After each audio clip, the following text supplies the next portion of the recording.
এক সময় যে কথার আগে হাত তুলতো সে এখন গালি শুনলেও মুস্কি হাসি দেয়।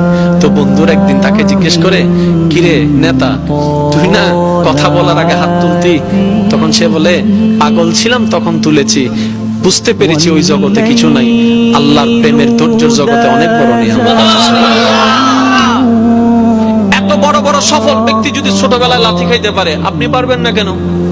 আর সবার কথা বাদ দেন, ও নবী, আপনি শুধু একবার বলতেন জিবরাইল উল্টাই দিত, আপনি বললেন না কেন?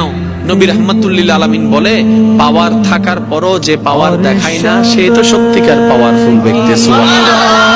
যার হাসে কিছু নাইতে হবে, দেখ চিনস নাই হন এই আর নাম জানোস না, আর বা ফোন চিনস না, জাতুন নাইতে হবে। আর যার থেকে আছে,